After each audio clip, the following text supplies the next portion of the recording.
Welcome to MyLife, Chassidus Applied, episode 69. You can submit your questions anonymously to our forum at meaningfullife.com/MyLife. If you want to contact us personally so we can communicate with you, because the forum is a one-way street. We only can see what you write, not knowing who you are. If you want us to communicate with you, you want to write to me personally, please write to my personal address, simon@meaningfullife.com. And as has been the case for the last 69 weeks, it's an honor and pleasure to be participating and to be involved in this project, which for me has been literally transformative, as I know it has been for some of you. But really, this cannot happen without the partnership and without our mutual communication, your questions, my research, together with my staff, and your feedback, your critique, your comments. So please keep it coming. This is what makes it so vibrant. Chassidus Applied, that it's not just a monologue, not even a dialogue. It's a interactive experience of taking the treasures, the Exodus, the Mayonis, the wellsprings that the Rabbeim gifted us with, and applying it to our personal lives. And just as life is mobile and is always changing, even in one's personal life, and each of us are diverse, so too Chassidus applies itself to everyone's particular situation, wherever and in whichever situation, whatever time or space they may be.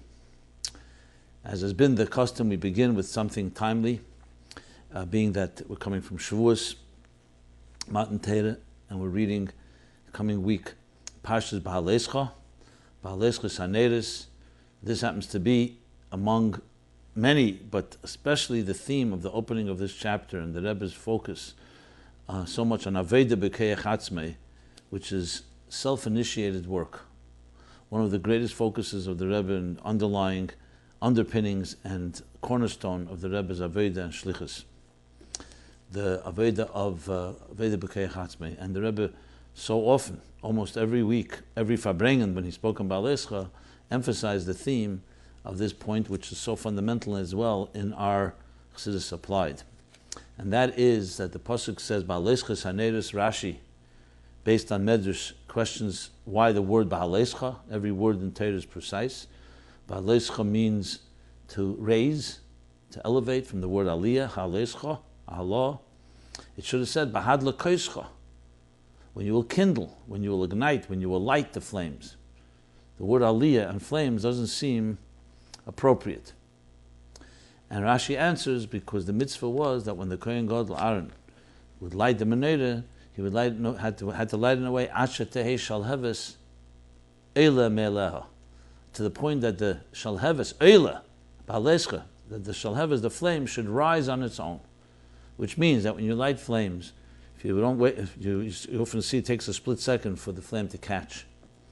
So technically you can light it and go move to the next flame, and then realize that the first flame never really lit, never ignited. So the Kohen Gadol was instructed, this was the word just changed in the Torah, to make sure you have to wait that extra second, that extra moment, make sure that the flame is rising on its own before you move on. And many different sikhs the Rebbe talks about this theme. One of the ones that may be the most relevant to us is the last Behaalosecha, the Eisata that the Rebbe spoke to us, Behaalosecha Tafshin Nun Aleph, where he discussed this as he did so many times.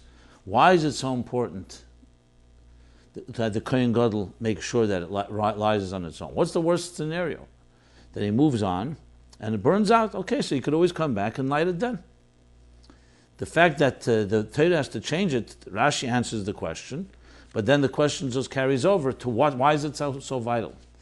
And the Nukuda, the bottom line, such a beautiful concept and such a fundamental one, such a powerful one in empowerment and education, literally in every area of life, and has actually been an underlying theme in almost all the episodes of MyLife Chassidus Applied, is that lighting the menorah is not just a mitzvah in the Mishkan, the Beis HaMikdash. It becomes a central theme, central component of Judaism. Menorah, as we see, even though there was a Mizbeach, there was the Shulchan, there was the Aron, there were other kelim and other vessels in the Beis HaMikdash and in the Mishkan, yet menorah we see is singled out. This parsha, Behaalosecha Saneris, Shal Chag Delim Mishalahen, that your Menera, lighting Menera, is even greater than the Karbonos of the Nisim that they brought in Chanukas HaMizbeach, when they dedicated the temple. And we see also in Parshat Tetzaveh, after the Menera is talked about in Truma, in the building and the constructing of the temple, again, Shemen Zayah, the lighting of the Menera, Ner Tamid, has a special place. Why? Because Menera captures the purpose of existence. First of all, the purpose that each Jew, each person comes to this earth, Ner Hashem Nishmas Adam, the flame of God is the soul of a human being, a flame. To be Neres Lahayr, to be flames that illuminate. To take the material world and turn it into fuel that channels and expresses divine energy. And simply put, to warm and illuminate everything we come in contact with. To be a walking menorah. Flames indicate also the ner mitzvah v'teireh, the flame of the mitzvah and the light of Torah. That education is the concept of lighting flames. Taking a raw child, meaning a child that's has yet to be developed, educating the child is lighting and helping ignite and fan the flames of the child's soul. So lighting the menorah represents the central purpose of existence altogether. If you think of it in terms of Vayhi Oir, right in the beginning of creation, the world was dark.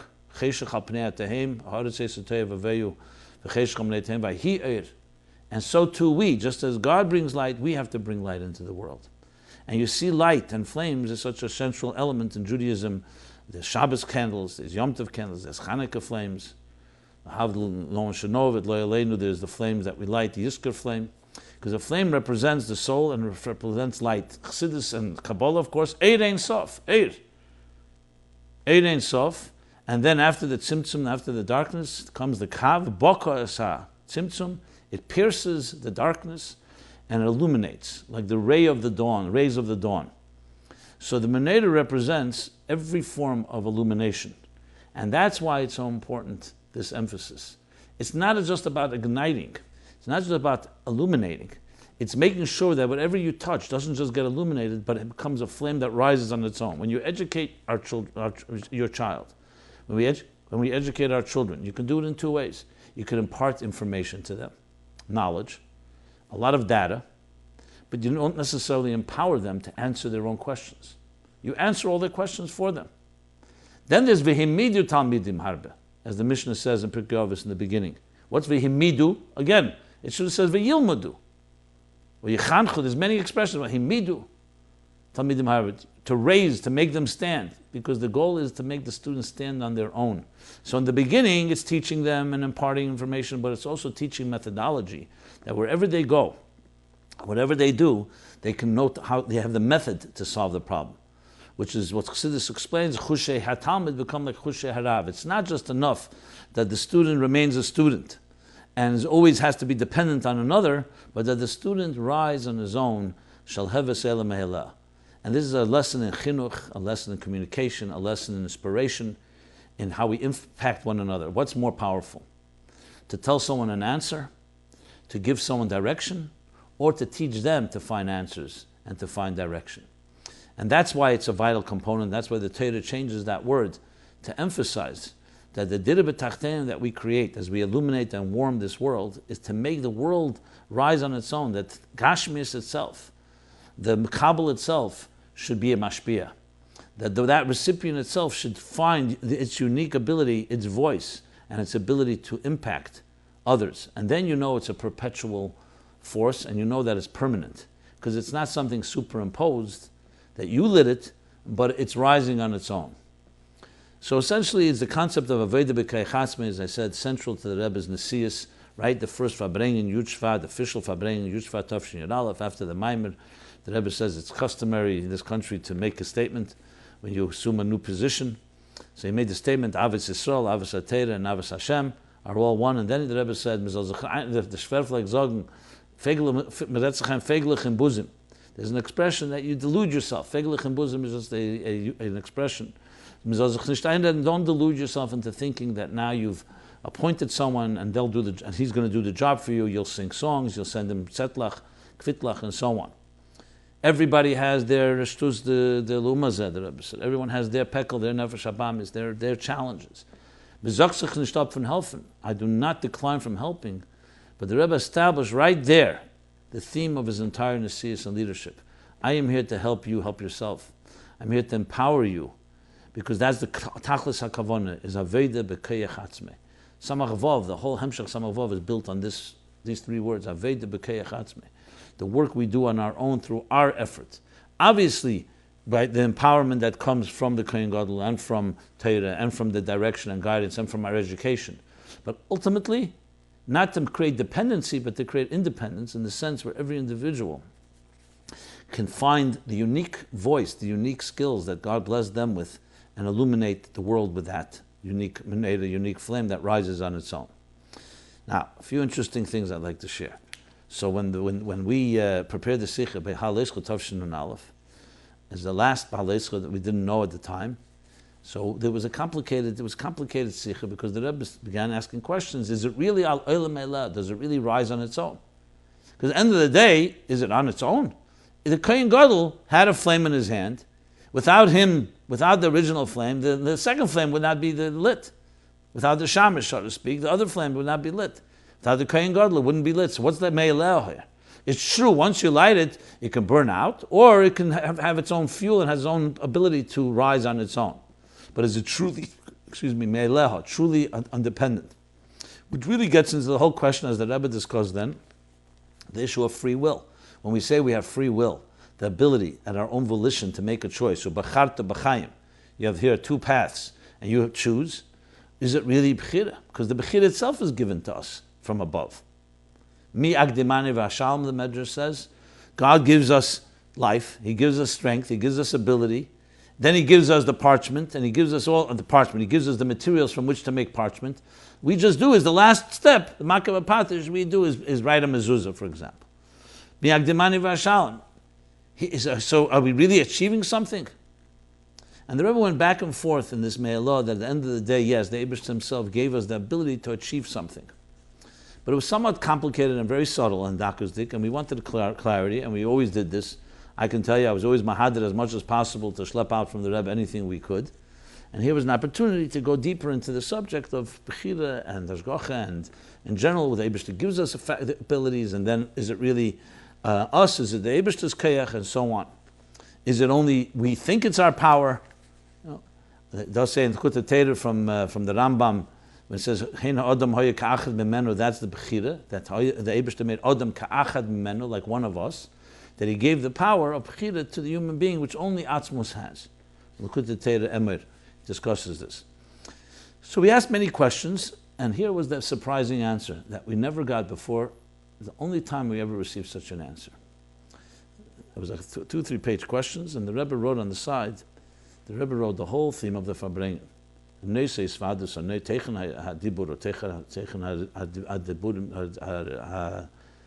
was Aveda B'Keyach Atzmei, to work and initiate on your own. You're asking me to answer your questions. Now, that's a very nice vote of confidence from the Rebbe and us, but frankly, I felt quite not happy, because we're looking for the Rebbe's answer, not our own answer. But that's what the Rebbe wrote. And I always wondered why the Rebbe would write that. He never answered that. He could have said that about any question we asked. Now clearly, in this case, he probably had the ability to answer it, so the Rebbe, in a sense, said that. But I always knew that there was something deeper lying in that. Unfortunately, less than a year later, less than a half a year later, came Chav Zayin Adar. Is it a half a year? A little more than half a year, Chav Zayin Adar, and suddenly we were left exactly with that we could not get a direct answer. The Rebbe, Me'ezah Siba Shatia, God did not allow us to hear the Rebbe's communication to us. As Zalman Moshe once said, when the Frierdiker Rebbe had a stroke, Zevi grob the Welt is, as the Welt kann viel nicht verstehen, what the Rebbe sagt. See how thick, how crass, how the world is, that we can't even understand what the Rebbe is saying.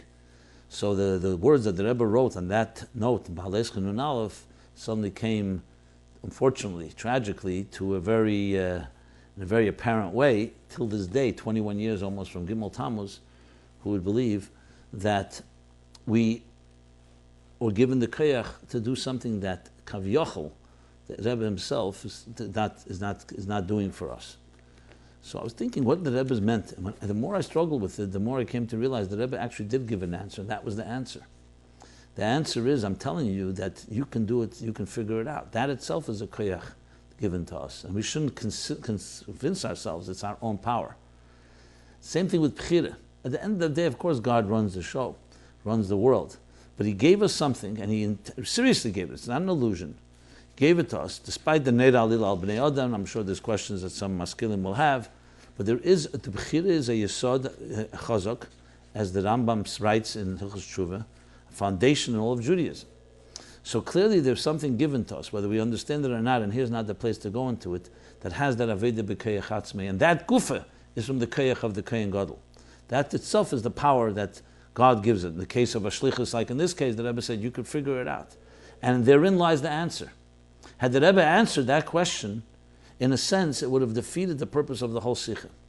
And maybe he was preparing us for a time like now, where today the real Aveda B'Koyach Atzmei, where the Rebbe's Giluyim are not apparent, at least to most people. It reminds me of the story that from with the Tzemach Tzedek, that is brought in the Sikh of Pesach, Achon Pesach Tafresh Tzadik Vov, now printed in Sefer HaSichos Tafresh Tzadik Vov Tafshin, page number 141, and it's also cited in the Rebbe himself prepared the Sefer HaTeilos of the Rebbe Maharash, page 64 and 65, exactly word for word this story. And I'll give a few other sources in a moment in regard to this, where the Tzemach Tzedek would go to Petersburg, often for dealing with Invaidus HaKlal, things that were needed for the community to make life easier for the Jewish people. Once he could not go because of the cold winter, so he couldn't travel. The year was Tafresh Yutes, to be exact. He had to go to Petersburg, but he couldn't go because of the winter. So he sent a shliach, Rab Aaron Belinitzer. Rab Aaron Belinitzer. Here it says in the Sikha, Ha'isha Yebar Das B'tkifus. He was a bar das with a strong mind, a virus lev with a strong heart. He knew how to speak to the ministers. Lamdan Gadol. And he was a great lamdan. Before his trip, the Tzemach Tzedek said, if you'll have a doubt, a shak v'tarya, in other words, a discussion in your own mind what to do, yamik bezeh, you should concentrate on it, v'yachlid v'yamed al daite, and you should decide and follow your own das. I'm reading literally from the Sikh. When the Rebbe Maharash heard this, he was a masked, he was the secretary for all the matters, the klolim, the public activities of the Tzemach Tzedek. So when the Rebbe Maharash heard this, he thought, as mezogt as was maimed zayn al daite, darf man efim achten geben. That since the Tzemach Tzedek says you should maimed al daite, which means a chosed has his own das, you have to give achtung, you have to be careful about him. He's not, he's not total mekusha, so to speak. Anyway, Rab Aaron went off to Petersburg, and the Sikha continues, and some time passed, and he was sitting and learning with the Tzemach Tzedek, the Rebbe Maharash. In the middle of the Tzemach Tzedek said, Arachmonis of Aaron, matet sich in a sofik. It's a rachmonis, it's a pity on Aaron Belinitzer, because he's struggling with a doubt, he doesn't know what to do. Exactly as the Tzemach Tzedek had predicted may happen. Lo hivanti adov, the Rebbe Maharash says, I didn't understand, because there was no letter from him. So the Tzemach Tzedek clearly sensed it without direct communication. But that's the story. Kasha over shok tzora, passed a little time, and the Tzemach Tzedek continued and said, Aaron is a bar das. It is maimel dal date. Aaron is an intelligent person. He's making a decision based on his das. Good. Tzemach Tzedek added, good, it's good. Ozi vanti, then Rebbe Maharash says, then I understood that what my father told him before he traveled, that he should buy it al daite, was not, in a way, a negative thing. That he will actually align himself and be mechaven to what my father's opinion, my father's position would be. So which is greater? To have a puppet that doesn't have any das b'fnei atzmei, doesn't have any intelligence. So of course, the only thing he does, he follows what exactly the orders. Or to have someone like Rab Aaron Belinitzer, who beferish had das, and das takif, a strong das, and still he's aligned. That's the kavanah. So though it's more risky, you can say, but that's exactly what God did. God was a big gambler, took a great risk, but he trusted And tzaddikim deim lebeim, the Rebbe trusted. And he gave us that ability. And you'll see, as I said, in many, many sikhs, and you'll see there's an undercurrent throughout the whole Nesius of the Rebbe. This is fundamental, and it's fundamental in the way we address all issues and drives many of the answers I provide here, is based on this. That we can't just sit and complain and say, let someone else come and save us. We are responsible because we were given the power to solve problems. Al pi what? Al pi das Rebbe. Al pi the das, and to be mechaven. But that's the challenge. In all the sikhs about shlichus, the Rebbe speaks, what's a shliach?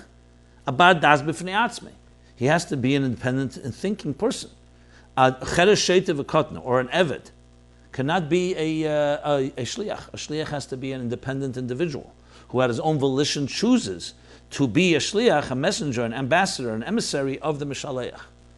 And then, shluchei shalodam kamese. So it's a contradiction seemingly. It would be much easier to get a child, to get an eved, a servant, to get someone who doesn't have any opinion, and just send it. But that's not the kavanah. The kavanah is to be a shliach, is to be someone who has the bechira, has the choice, and chooses to be a channel for the higher Ratzon, for Ratzon Elyon, divine will, and for the Rebbe's will. So in that sense, it's a far deeper, and that's taka the kavanah. So Shalhev Selah Meileo carries in it a tremendous lesson in all psychological issues. You have the power.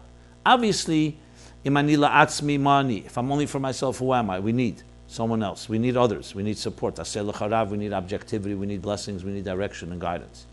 But imein anili mili is the opening of the statement. Moida ani. There's no ani. If I'm not going to be for myself, who will be for me? It's critical to understand that as a mere fact that you exist in this world, and God blessed you with intelligence and emotions, means you have all the faculties you need. And that's also part of faith in God. Not to just raise your hands up like the Rebbe, Friedrich Rebbe says at the end of Masechta Seita when it says, Ein lanu lishon el al avinu shebashamayim. We have no one to rely on except our Father in heaven. So everyone interprets that is like a blessing after all the negative things about Ikvus, the Mashiach, the end of times, the signs, chutzpah and other things. We say a blessing, we have nothing to rely on but God. The Friedrich Rebbe says that itself is also part of the curse, part of the problems in our generation in the end of times. What can I do? As the Rebbe told Rabbi La when he said, what will be? Jews are asking. The Rebbe said, Jews don't ask what will be. We ask, what can we do? What will be is the voice of a victim. What we can do is the voice of a leader, someone who initiates, who's proactive. How many times did the Rebbe write and say that if the challenge comes your way, you have the ability to deal with it? This is all included in Shalheves Eila Meila, that theme. So that answer that Rebbe gave at Behaalosecha Nun Aleph was consistent exactly with the whole point. And the way the Rebbe wanted us to struggle, and when we did, we came to understand that exactly is the answer. The struggle to try to balance the two. To figure it out on your own and realize that what you're figuring out on your own is aligned with what the Rebbe says. Now, just a few more sources on this fundamental topic. A letter in Igros Kodesh, volume 3, Yud Aleph El Tovshin Yud, page 421. The Rebbe also says that the Rebbe will be, that when it comes to issues you say, so you should discuss it among yourself, and you'll definitely be mechaven, ki yedu ha'maisim ad Murat Tzemach Tzedek im Rabbaim Belinitzer. And then the Sikh of Shabbos Parsha Shmois Tovshin Mem Ches, which is read in the later years, and which the Rebbe also speaks about and quotes that story of how. And then there's the Yechidus, famous Yechidus, the Agudas Chassidic Chabad in Tovshin Mem Tes, where the Rebbe is talking to them about what their role is. Talks about Eitzah. Everywhere you see the Rebbe edits the word Eitzah, not authority, but Eitzah, to give advice. And then he says the lines there, that the Shluchim zijn ausgewachsen. Von Yodim zijn geworden to Yoshim. Which means from young sheep who become older sheep. And now you can rely on them. They don't need Heiros, direction, everything from here. Chas v'shalom, this doesn't mean a lack of iskashus, lack of a disconnect. It means that at some point the student has learned the methodology. I can talk to you personally from the sikhs that we worked on. There's no question from the time I began working on sikhs and later, there was more trust because we simply learned the ropes more. We learned the Rebbe style more. We made less mistakes. So there's no question, as one grows, you become more aligned with the methodology that the Rebbe wants to train us in. And that's why we have the ability to wherever we are. And so often the Rebbe would say, B'chol asar v'asar, look into the situation. He didn't mean to drop the responsibility, God forbid. So the sichas of Chav Ches Nisan, the sich of Chav Ches Nisan, and Purim Tavshin Mem Zayin, Chav Ches Nisan, Tavshin and Aleph, all are aligned to this. It's not, God forbid, I can't do it, you do it. I've done what I can do. I've given you everything on a platter. I've given you everything. Now you have to figure out how to take it, the resources, like a real partner. The partner gives you the resources, and the second partner takes the resources and develops them and cultivates them and turns them into real action. So Chassidus in general, and the Rebbe in particular, give us all these keiches and faculties. So I elaborated more than I usually do on this topic because I think it's a fundamental component in any question that you ever have. So obviously we turn to each other, people who may be more knowledgeable, more familiar with the sources, but they all go back to the same idea, the same theme that we're discussing here, which is that you have within you all the power that you need, but sometimes you need others to help reveal it and so on. Okay. With that said, let's move into the next topic. Some follow-up to a lot of things that were discussed in last episode, which was 2 weeks ago before Shavuos, particularly about is the yeshiva system failing us. There were a lot of follow-up questions, and there were things that I did not finish addressing, as I said, very specifically, and quite intentionally, because when you're dealing with a big topic like this, and also a sensitive one, you want to also express it in a way that's not critical of any individual. You have to build it slowly, slowly. You may have seen this pattern. I've done this in other topics. When it's a larger topic, you build it slowly, establish a few principles, and then you broaden it out, flesh it out, based on the sichos, the maimorim of the Rabbeim, the Rebbe, and so on. So let me read a few of the follow-ups, and then I'll go deeper into the topic, try to cover some more points, and if need be, we'll cover it. There's always next week. If Mashiach comes, we'll still be learning Chassidus. On the contrary, we'll be learning Chassidus in even a deeper way and much more applied. So let me begin firstly with a testimonial, which is in general, it's a nice testimonial I thought appropriate to read. My story is very long and not always so glorious. But you should know that since I started watching your videos, my life changed. Slowly, slowly, I got interested in Chassidishkeit again. I would never listen to an hour share usually, but now I'm waiting all week for your class. And now, mitzvah geredes mitzvah, I can proudly say that the Rebbe can be proud of me. I still have a long way to go, but I'm so inspired to grow. Thank you. Sorry for my English. I'm not American. Yes, very moving, and I feel an honor. I feel it's the power of the Rebbe. I was blessed, as it was my team, to try to align ourselves to what the Rebbe taught us. And hopefully that message is coming through. So I really want to acknowledge that this is not credit to myself or to anyone, but really to the Rebbe. Our job, as I said, is to be the channels, to be the mouthpiece, to be the arms and legs, to carry the message. But thank you for that. Thank you. Now, going back to the yeshiva follow-up. So let's start with the first one one reader who pointed out, and thank you for pointing out the things I did not finish discussing, because it makes it easier for me now to know what I did discuss, what I did not. So here's the writer writes. Dear Simon, I've just finished listening to the latest Chassidus Applied. You read aloud 4 questions from parents and a bocher, 2, complaining about the way and ability of mashpiyim to deal with bochrim, one about them, one system fits all, and another about including Jewish history, Nach, and other subjects being inserted to broaden the curriculum. If you will play back your answers, I believe you will see that you did not answer their actual questions. To be specific, you did not answer whether every bocher should learn in Temchet Mimim. 2, whether additional subjects should be inserted. 3, what to do when mashpiyim are only interested in white shirts, and whether bocher went to the mikveh but does not show interest in the boy's struggles with Yiddishkeit. 4, what to do when the mashpiyah is constantly boring. I realize that you are sensitive to the danger of attacking the yeshiva staffs, but the above 4 questions must be answered explicitly when asked, because these 4 questions represents today a large cross-section of validated reactions of bochrim and their parents to the system. So I appreciate you making me aware. Frankly, I was aware of it obviously before you wrote, because I'm the one that read these questions quite intentionally, but I appreciate the interest, and I will definitely try to address it to the best of my ability.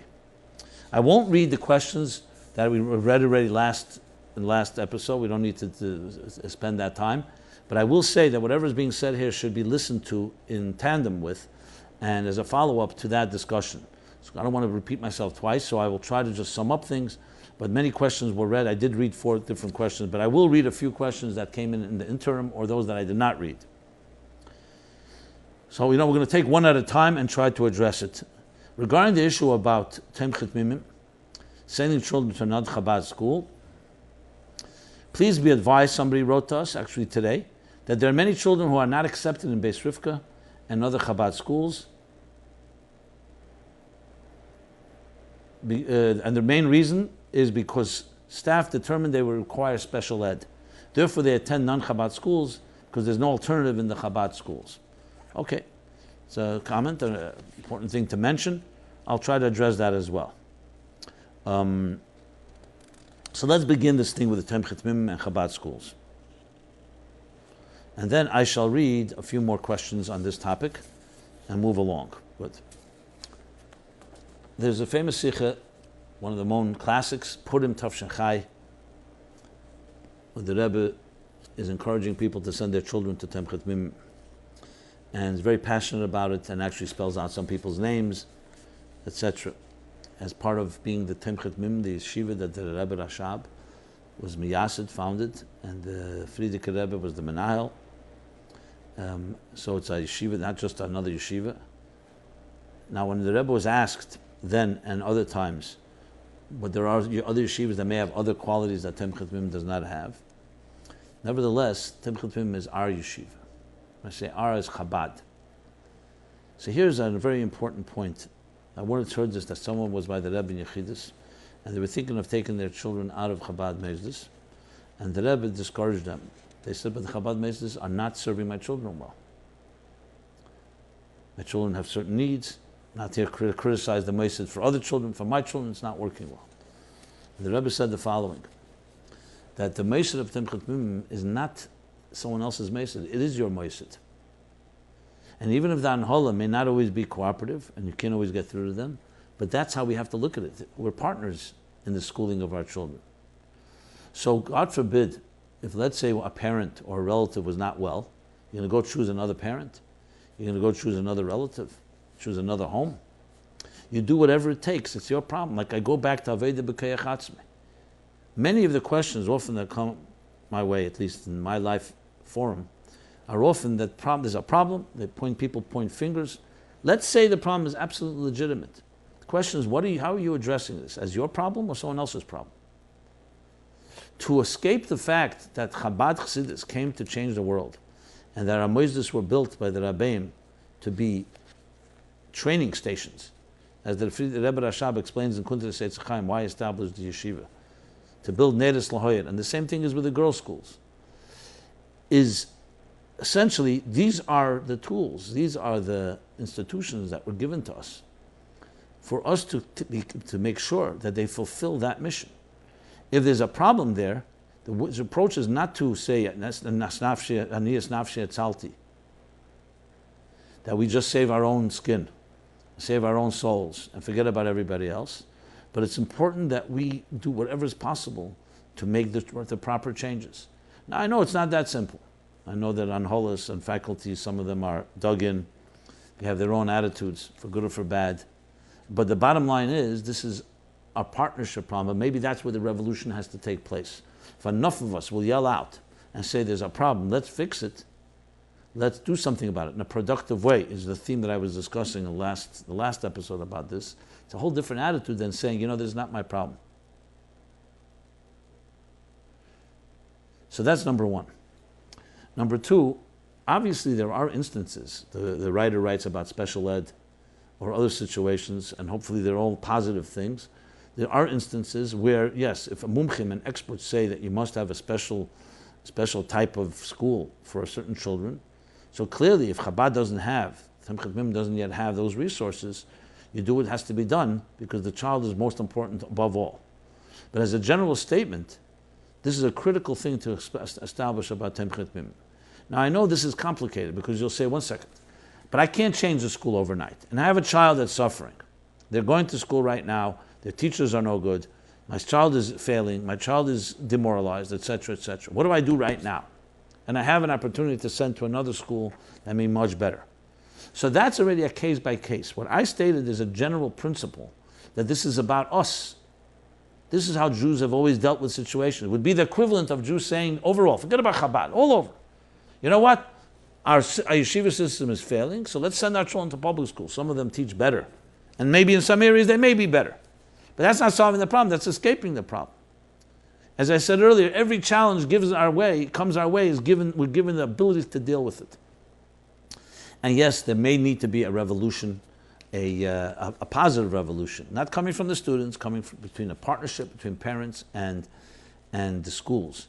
What has happened, unfortunately, as I discussed in the last episode, parents feel they're paying their tuition, the school's problem, even though it's their children. The schools have their challenges, each of their own resources, their focus, maybe their own bureaucracies and other personal people. Everybody is not perfect. But to be able to create this type of, like, we're compartmentalizing. The parents don't think about it too much until there's real trouble. And the schools can't do everything themselves, is not an approach.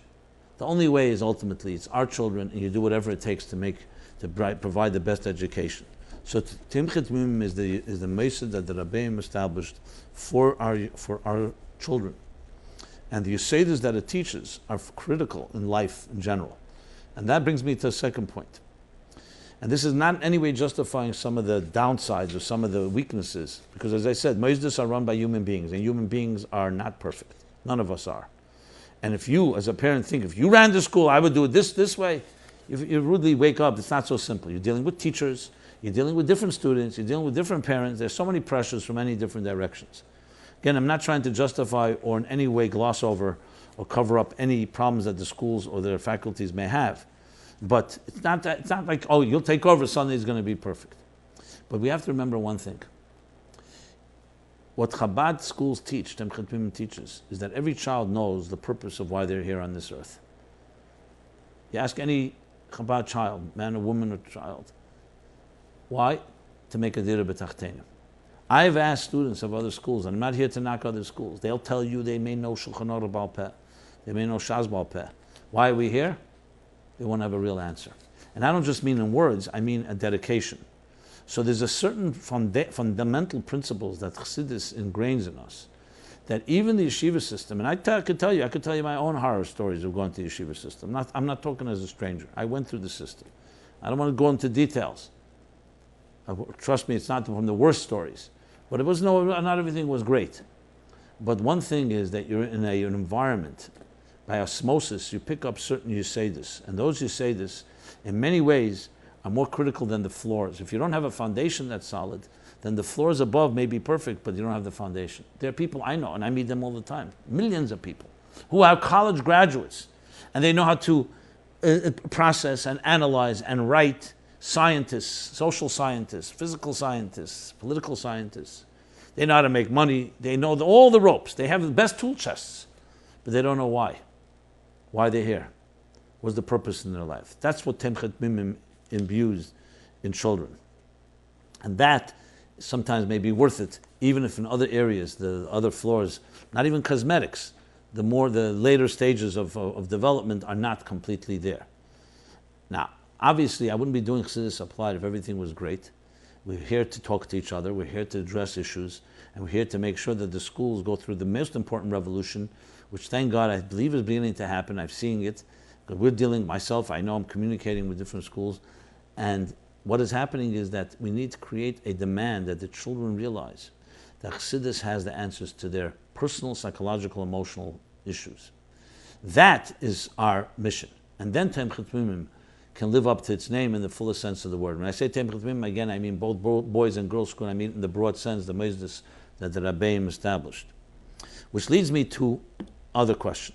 The question that I read last week about boredom, which again this individual pointed out, what to do about boredom, and then I'll get to the other question. So here's another follow-up question to the issue of boredom. The one I read last week I will not read again. I will read this one.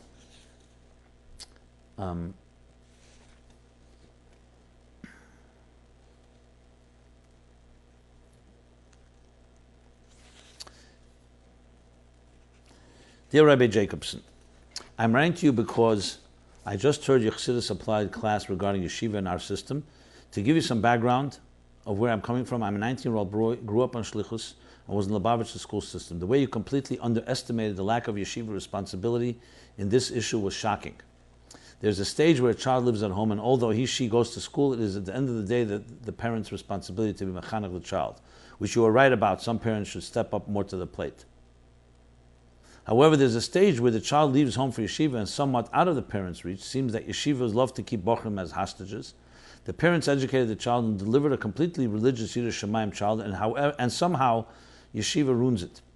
I'm not speaking about myself personally, but I have so many friends that were and still in the system. Maybe you are biased because your age group is the mechanchim in the yeshivas I went to, or maybe it's a generally hard taboo topic to speak about for you. But I know that if you're not going to do it, probably not too many other Lubavitchers would. So my opinion is time for yeshiva to take some responsibility, accountability for the way the system is.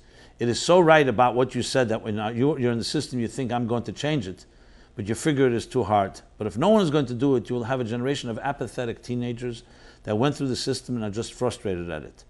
The rabbis I would speak to in yeshiva would just brush me off and either tell me to have more Behaalosecha, which is actually a question I have. Is it possible to take Behaalosecha out of context when Anhola's demands are all under the righteous Behaalosecha concept?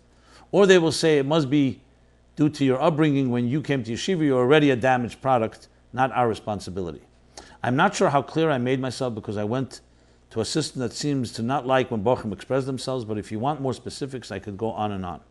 I respect you for what you do with Chabad community. You have an unbelievably clear perspective, and I think it's amazing to have such a platform like Chassidus Applied. Thank you for your time. P.S. I was learning this past year in Yeshiva Gedela in Melbourne when you announced your essay challenge. It was the first time I saw some bochrim ever have such an interest in Chassidus, let alone apply it. I applaud you on doing what most mashpiyim yeshivas seem not to be doing. One more, and then I'll go back to respond. Hi, Rabbi Jacobson. My name is... For the past 3 years, my friends and I have been making a summer program for boys who are burnt out from the system with amazing success, literally breathing new life into them. We are all Chabad, boys from the Chabad system who fried out for lack of inspiration, and then found our ways back with increased fire due to individuals that utilize love and true Chassidic character. Now we are determined to make a change to help all the others who need it. This year, I'm opening up a yeshiva with a strong emphasis on learning and mivtzoyim, but with love and acceptance these boys need. We know what we are doing is right and what the Rebbe wants. However, I am young, and even though I have 6 years' experience as a shliach in yeshiva for Chabad boys who dropped out of the system, I need advice and guidance to make sure that it is done properly. If you have time and could advise us on curriculum and many other questions on chinuch, it would mean everything. P.S. Thank you for being such an inspiration. I personally have witnessed many Chabad boys reignite their lives via your book Toward a Meaningful Life, myself included. Thank you in advance. Mashiach now. My number is... Now, what all this indicates to me, and it's very clear, and I believe it indicates to anyone that listens to this, that there's a deep hunger and there's beautiful power here. People really motivated. This is what we need to encourage. Now, I understand some people are threatened and feel this is like rebellious and so on. But we're dealing with a crisis, a potential crisis. Do we have to wait till the fires begin burning and then when they become far harder? We have all the tools we need in Chassidus. This last letter I just read moved me to tears. Unbelievable.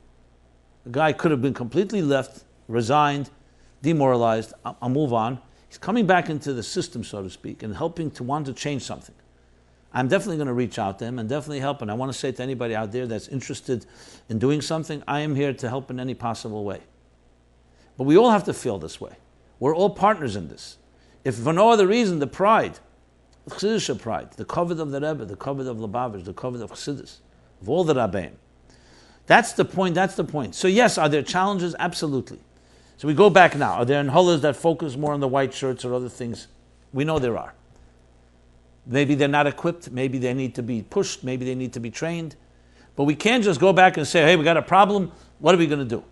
We have to find ways, constructive ways, productive ways, to go and in some way sit confidentially, discreetly, doesn't have to embarrass anybody, and make some changes. Changes happen, ma'at, agarshena, tafasta merubale tafasta. You do it step by step, but deliberately.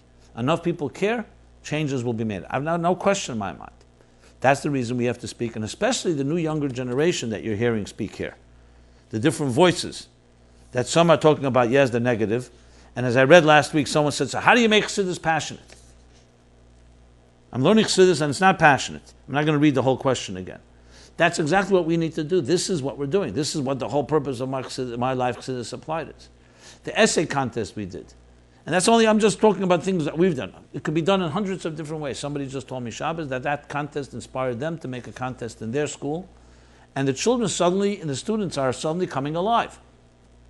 This we have to put our heads together, come up with creative ideas. The essays now we've discovered is the Rebbe's own idea. In Tovshin Tezvav, Chav Tevis, in the famous letter that I quote, became famous, letter that we've talked about. But there's so many other ideas. Some implicit, some are explicit, some that we can derive from different things that Abbeim said. The key is Aveda b'keyach atzmei, to go back to the theme of Behaalosecha. Shalhevas elam elah. We were given the resources. Now we have to demonstrate how we're doing something and motivate people. Ask young people, what would you do? Maybe make a contest. Give us 5 ways. The best, the winner of a contest. The best ways to make change in the chinuch system. And not change, God forbid, that goes against what the Rabbeim established. To live up to it. And I think if we do it in that positive way, everyone will come on board because everybody wants to shine. And the anholas that exist, what do you think? They don't want to succeed more? They may not want to be criticized. They may be insecure. They may be afraid of their power. Some of them may not even be so competent. Fine.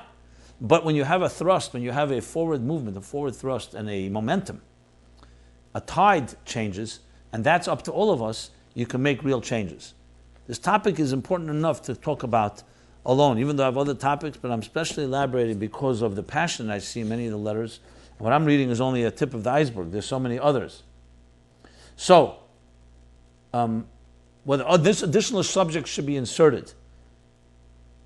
Well, we have, again, Heiros from the Rabbeim, Heiros, and this yeshivas here in New York, yeshivas in France, yeshivas in Israel. We have to take the Rabbeim's Heiros. We are not here to start adding our own input of how chinuch should be done. We have to live up to the standards. And the standards are there. Chassidus has all the psychology you need to address every issue that every bocher and bachura, every boy or girl deals with. The Alter Rebbe wrote in the introduction to Tanya, has all the eitzes. We don't need to go discover other subjects and insert them. We need to know how to translate Chassidus in that way.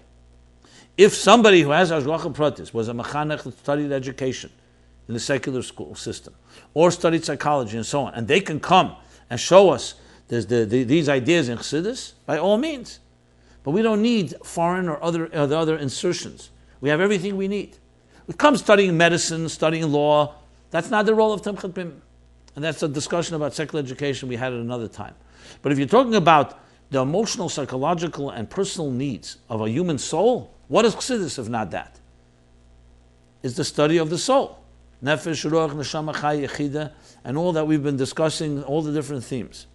So that's where we have to create a revolution. And it's very hopeful because there's a whole new generation that are very non-jaded and they're very open to this. You just see it from the sampling of letters I just read.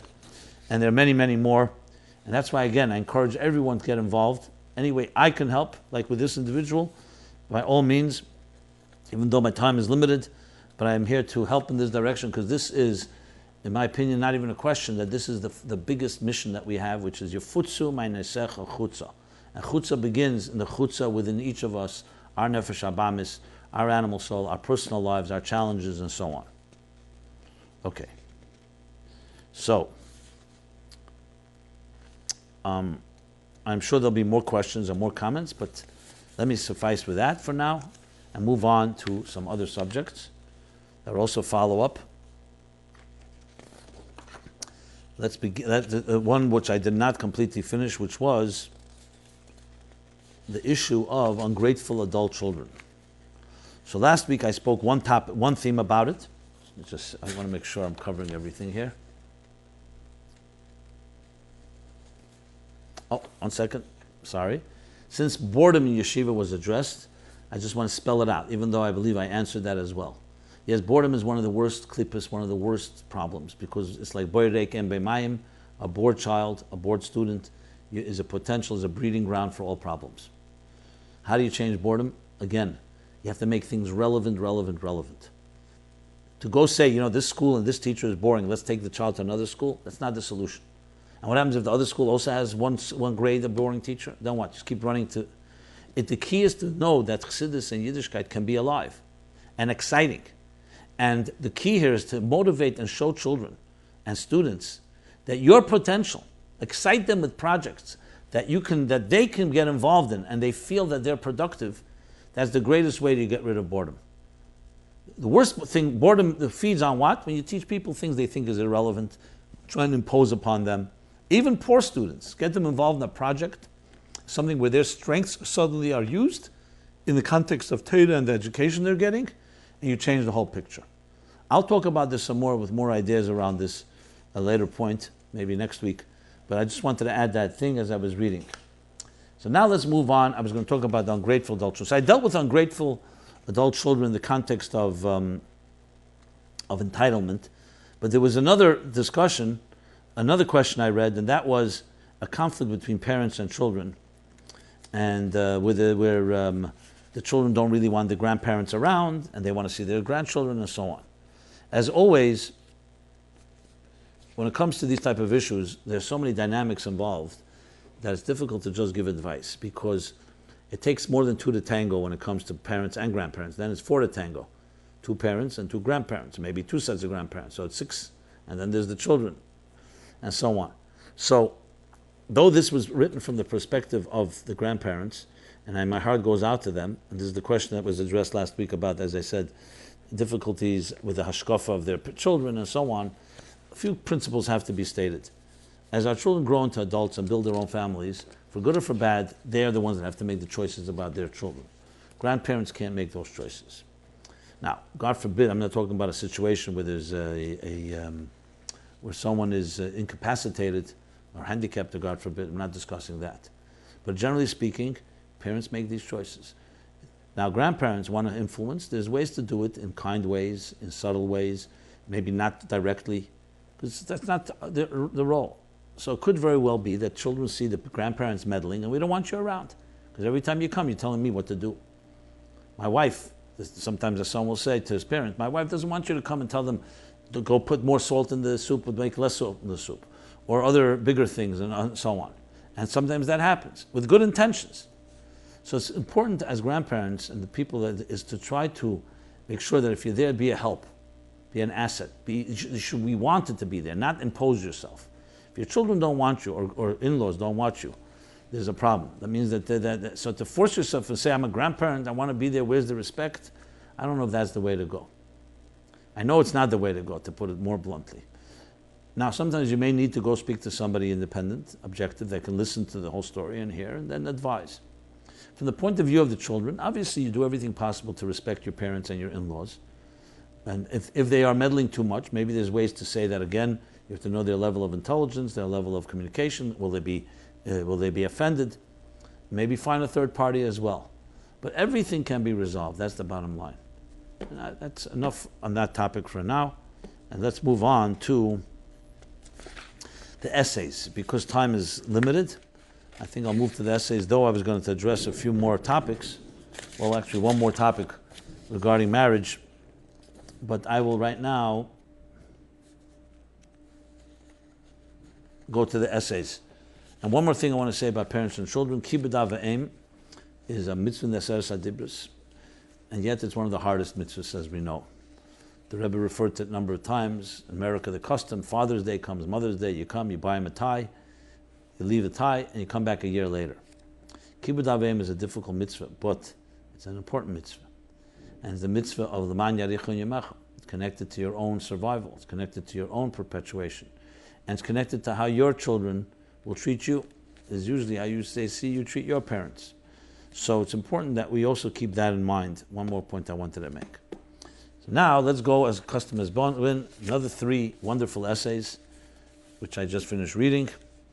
And let me go through them with you. They are posted again, meaningfullife.com/MyLife/contest, where you can find essays being posted. And if you subscribe to our weekly newsletter, we'll send them to you in your inbox. Excellent essays, great ideas, and just demonstrates again the living the living element of Chassidus, that it's alive. Chassidus lives. Chassidus leapt. And it's a leapt because it's not just a book that we're learning, but like we'd say about Simchas Torah. I eat tanz mit Torah, you become the feet of the Torah. You make the Torah dance, and the Torah makes you dance. So we make Chassidus dance when we apply it to our lives. So here are 3 excellent essays, and as I read them again and again, I feel bad because I wish many of them could have just been first place winners. So many of them deserve. But remember, it was a contest with guidelines, and you could see how some ideas and some of them I'm going to share with you now are brilliant, and yet I'll point out a few things that could have been better, which probably would have given a higher score. Because at the end of the day, it's not just how good it is; it has to also live up to common guidelines that all the contest writers wrote. For example, there was a person who submitted an 89-page essay. You could say it's a book. Now, the judges immediately disqualified it, even though it was very good stuff in there. Because how could you have that win? That the guidelines were 1,500 words, 2,000 words. You can go a little over, a little more than that. But to make something like that win would be unfair, because then everyone would say, well, we didn't know that if I wrote 89 pages, maybe I also could have won. So guidelines are necessary in the Elam Hazard. There's no choice. I say it only because of the quality of the essays that I keep reading, and each one has their own strengths and so on. So let's do 3 essays now, and we'll start with the first one. Is tension and resolution, Rotzo v'shuv, in love and relationships. The author of this essay, I'll just get all my information here, is Dan Lewin, from age 40, Chabad of Dallas, Texas. His title was Fiery Time, Quality Time, Run and Return for Love's Sake, for those we love. Essentially, he takes the concept of Chassidus, Rotzo and Shuv, which is tension and resolution, or literally Rotzo, run and return, and says this is one of the antidotes to the challenges of modern times, of our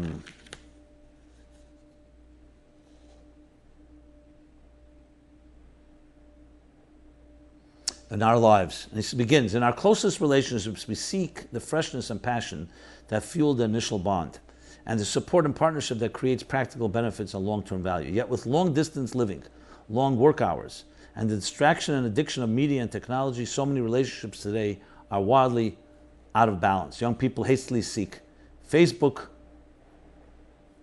friends with friends with benefits, while friending more and more strangers on social media. Long-term couples want more from each other but don't seem to know how to get it.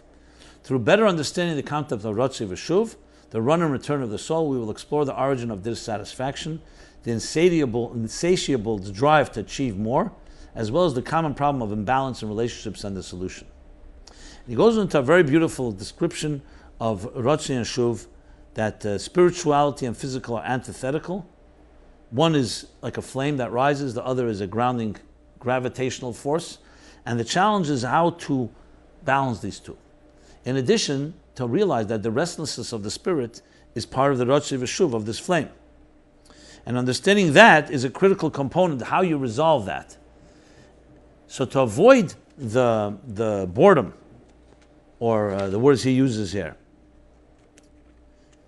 the stagnation that takes place when life takes over and you get distracted, you need to reconnect to the so-called energy force of Rotzo and Shuv in every possible way, harnessing the energy of a person's soul and applying it to a person's life. And he talks that some people are very natural Rotzo, have natural transcendent abilities, and for them they need Shuv to ground it. And this is a constant balance, because the Shuv can become too grounding and then lose its spark, lose its magic. So he talks about this balance, this combination of these two forces in our personal lives, and concludes with the practical tools of installing within the day periods to stimulate the Rotzo, love and inspiration, such as through daily meditation, reflection, and prayer, or quality time with one spouse. Number 2, check the balance. Am I working on the romantic aspect of relationship? Am I working on the selfless aspect? So the selfless would be the commitment that you have. So you don't just see the daily life of your relationship as being just routines. That's part of the work of shuv, of grounding the passion. But you also need to have the passionate side. So are you working on the romantic side and on the selfless aspect, as well as the romantic aspect, even when you're not excited or it's difficult, through practical actions. During moments of awakening, remain conscious that this revelation, intense excitement, is only one side of the pendulum. Have the picture until it finds expression in tangible action. And finally, he writes, one of the techniques is to make sure the energy does not misfire or disappear, is to implement the action in close proximity to the inspiration. So, check it out. Very nice essay. And move to the next essay. Next essay is about balancing realism and idealism. It's written by Eliezer Rubin, age 26, a research writer at Chabad.org from Pittsburgh, Pennsylvania. His title is Creating Space for the Song of Songs, How to Overcome Self-Doubt and Discover a Different Way to Pray. Begins by describing the conflict that many of us have, and that is the issue of idealism and realism. I'll read. The tension between idealism and realism, between what we think we should be doing and what we actually find ourselves doing, can be downright demoralizing. When we fail to live up to our ideals, we often take ourselves to task. When we should actually be celebrating our moral ambition and strengthening our resolve, we accuse ourselves of hypocrisy and egotism instead. Rather than recommitting ourselves to our ideals, we are tempted to abandon them. At its root, this is a crisis of identity. Our failure to live up to our own ideals confuses us. Who am I really? Am I the person I want to be? Or should I lower my expectations and come to terms with inadequacies of my character? Psychologically, this can be extremely disorienting, leading to real stagnation in every area of life and holding us back from any attempt to improve and excel. Some might encounter this kind of crisis in their working life, in the social sphere, or in some aspect of their personal life. I struggle with it most when I try to pray. In any other area of human life, religious people are likely to find themselves caught between an idealistic perception of how they should pray and how they pray in reality. How can such crises be overcome? Goes on to bring very beautiful two anecdotes from the Friedrich Rebbe about the Rebbe Rashab, how he saw him davening. One was a sense of awe, and how it brought his father to crying and tears. And the other was a sense of celebration, sing and pray. And explains struggle and singing seem to be very different. The sense of awe, the struggling of prayer, and prayer is sometimes compared to war, as he brings from Chassidus. On the other hand, the Zimra, Psukkah the Zimra, and the song of prayer seem to be very different. And goes on to explain how really these are two parts of our reality. And that a person has to recognize that we have two voices within us, as he brings from Tanya, Nefesh Elokis and Nefesh Habamis. And when you think of it that way, as he says, we usually think of ourselves as having just one soul, one persona, and accordingly attribute struggles between right and wrong to the competing inclinations toward good and bad. This internal competition can be a source of much angst and confusion. This is where the split between idealism and reality leads us to condemn ourselves as hypocrites. But Rav Shneir Zalman's distinction that attributes any bad thought, speech, or action to the bodily soul, which has momentarily wrested control of our faculties, rather than to our real selves. The true self is literally a part of God above and utterly transcends the inadequacies of the body and its inclinations. And he goes on to quote a maimer from Likutei Torah Shir HaShirim, the beginning, on the pasuk Shir HaShirim, that the psychological shift to the problem of prayer, instead of struggling against worldly inclinations, instead of fighting each surge of self-doubt, the individual should remind themselves that it is not the body or the animal soul that prays, rather it is the part of God above that prays, speaking within you the words of prayer. And that, in a sense, is song. So that leads us to the conclusion. Essentially, it's a pretty profound essay and very, very well done. And in the sense to explain that idealism is not something we should ignore. Idealism is the natural state of your soul. The realism that we always don't live up to is because we convince ourselves that who you are, not who you could be, is your real being. And by learning Chassidus, understanding the two souls, and understanding that prayer can be more than just a struggle, but a song, it actually teaches you to be attentive, focus on the words as they issue from your lips, and an awareness of their meaning in prayer. But in embracing your divine soul, you're released from the burden of psychological angst. You're empowered to disown your inadequacies, inhibitions, and demoralizing confusions so you can realize the legitimate ideals of the true you. Why I would say this essay, even though I think the substance, the meat of it, deserved to be up there in the top 5 for sure, not even a winner, was the lack of methodology and the lack of spelling out some of the other guidelines that the essay rules required. But the concept is a great one, very interesting, a very original way of applying the issues of the battle to the ideas of idealism and realism. Also, some ideas could have been fleshed out a little better. My point here is not to be critical. My point actually is to showcase it as a very excellent essay, and I definitely encourage you to read it. And please comment, because it gets even more beautiful when people comment. So this can be an organic, growing experience and interaction between the writers of the essayists, the writers, and all of us. And finally, the third essay, which is in Hebrew, written by Shmuel Dave Brown, 26, Mashgiach in Atlit, Israel. And this topic is mindfulness, presence, and priorities. Or another way to put it, I looked at it, mindfulness and time management, how being a Pnimi can resolve our hectic lives.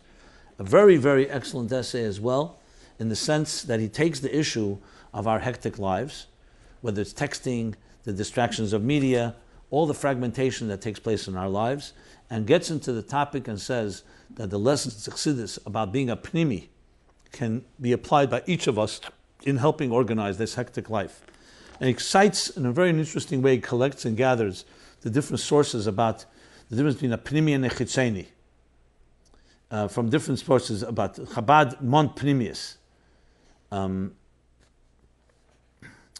especially in the writings of the Rebbe Rashab and the Rebbe Rashab, Friedrich Rebbe, and the Rebbe. It talks about that there's different aspects of a Pnimi is organized, someone that focuses on the fundamentals, and someone who's control of their time management, or Hatzlach in Zman, citing the famous psyche from Shabbos Parashat Chof Shvat, Tavshin Lamed. He also cites Pinchas, Tavshin and Aleph, and a few other interesting sources, all the sichos in Likutei Boredom about a Pnimi. And it comes down to that in a world, especially in a world like ours, that seemingly your life can be out of control, Pnimius, focusing on what is a priority, understanding to invest in it. When you're involved in that, do not be involved in anything else, is the critical component. And Chassidus talks about it in context of being a Pnimi, of being completely immersed. But he applies it to actually something that any secular person, any person in this world can apply in a real way, in a very universal way.